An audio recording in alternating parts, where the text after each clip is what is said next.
which is a herb that's good for measles and colds, but it's called chickweed. We use that. And phenylalanine, and we use something called vanadilyl sulfate, which is a mineral which helps knock out that sugar craving. But do not take the serving on the label that says take 1 pill 3 times a day. You know right well that's for a healthy person, and you know you're sick. So you're going to know you need about 4 3 times a day, straight up. So you're looking at chickweed, phenylalanine, and vanadilyl sulfate. That's just to help control that kind of addiction. But remember, we're talking about the Europeans. So if you're hooked on sugar, you're going to be hooked on alcohol. Because refined carbohydrates make a lot of alcohol. So you're used to a high level of alcohol. You should make 1 drop of alcohol every hour. But when you're eating bleached white flour and white rice, you're making like 3 to 6 drops an hour. That's too much alcohol. The stress in your liver, causing your liver to get hard, which we call cirrhosis. Precipitates the minerals and it stays in there. So we're addicted to 2 things. We're addicted to the chemical we take and the chemical we make. That's the name of the game.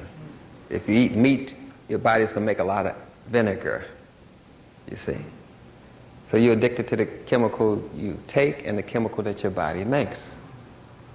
Meat is all right for the Europeans because it makes a lot of ammonia kind of things, you see.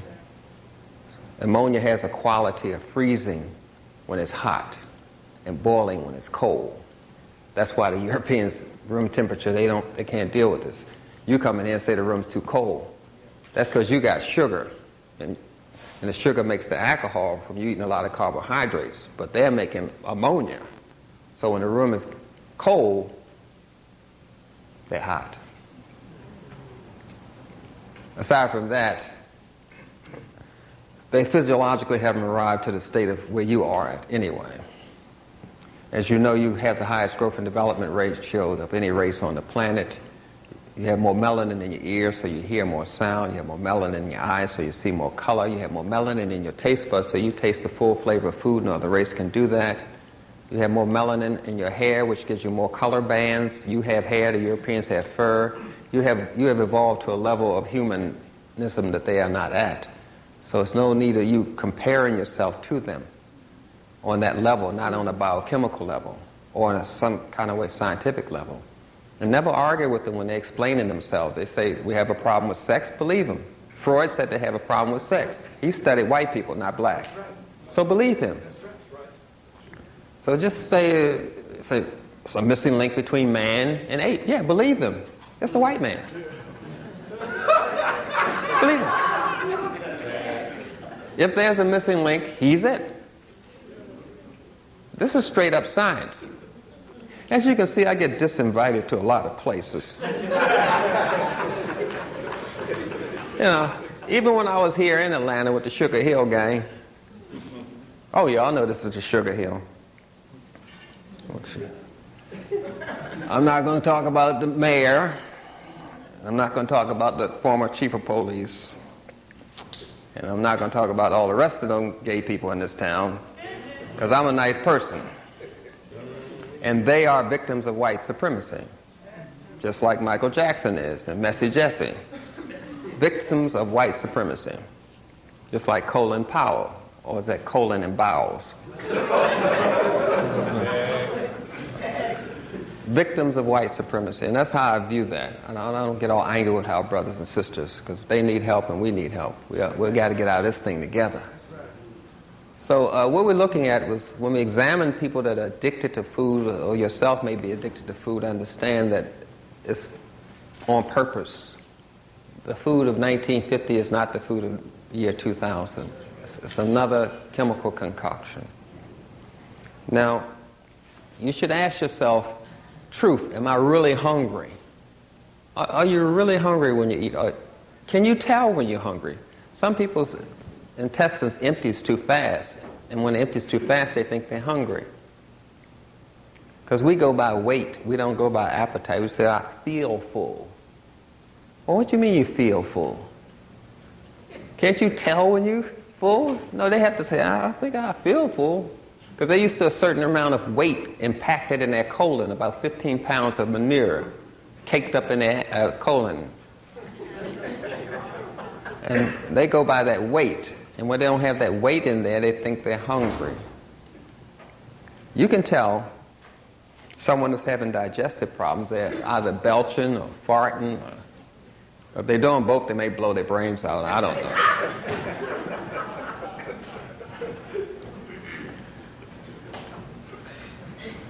Now you ask yourself, justice. It's what you're doing with this food serving justice. How does my food choice weigh against the question I just answered? Am I really hungry? See, you're applying ma'at, because we have to get out of this mess that we're in. And we have to make sure we're using a military kind of logic. Everything is to make us more powerful.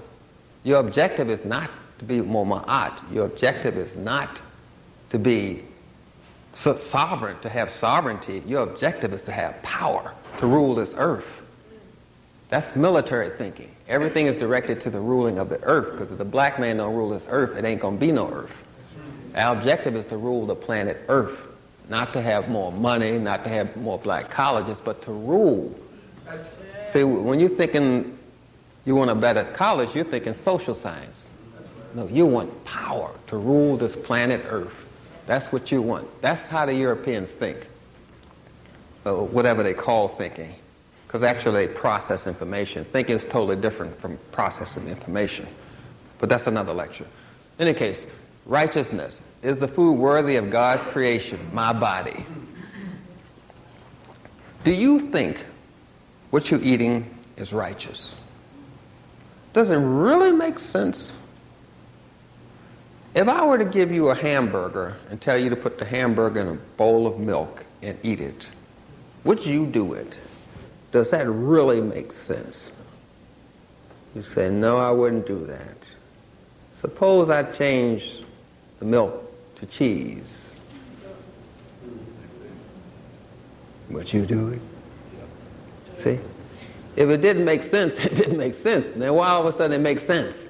That's because you're crazy. That's why it makes sense.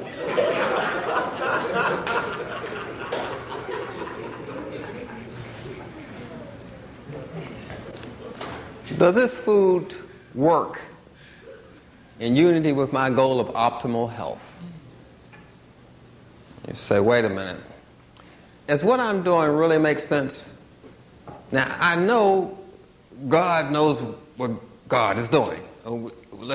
Can we agree on that? Okay. Now, if God wanted salt on the tomato, God would have put more salt in the tomato. So why is it every time God makes something, you say something wrong with it? Put some salt on this, some pepper on this. Get a grip. Everything that God made is something wrong once you put it on your plate. Everything. There's sugar in the milk. There's sugar in the milk. There's sugar in the processed corn oil in the store. Even the perfumes that we like have to smell sweet or we don't like it. And we don't see that we're addicted to sugar. The perfumes have to smell sweet even. We're so addicted to sugar. So everything has to be changed that God likes. Everything. That's because we have a slave and master relationship with food. We do. See, food is your slave. Food is supposed to serve you, give you nutrition, give you energy. Food is my slave. Sex is my slave. Sex is supposed to give me an orgasm, give me pleasure. Where do we get the slave and master idea from? Why is food a slave? Why is sex a slave? Where do we get the slave and master idea from? Why does everything have to be processed? Why do they have to take the whole wheat and change it to white flour? Why does everything have to be processed? Why do you have to make everything into a Clarence Thomas? Why is everything processed? You know a processed African is a Negro. You know that. There's nothing more processed than a Negro. The food's processed, we are processed. Slave and master, slave, everything. We apply it to food, we apply it to our relationship. Where did we learn this slave and master stuff from? Look at here. I'm going to process some whole wheat. I'm going to take this whole wheat and I'm going to take it to a factory. And the factories has machines in there that duplicate your kidney, your liver, your pancreas, small intestines, large intestines. Or I'll take some sugar cane to the factory. The factory is going to eat the sugar cane.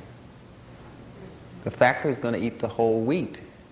And when it finished eating the whole wheat in the sugar cane, we call it a processed food.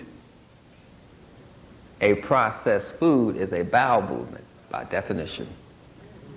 If you eat an orange, your intestines, liver, pancreas is going to process that orange, and what comes out is a totally processed food known as a bowel movement.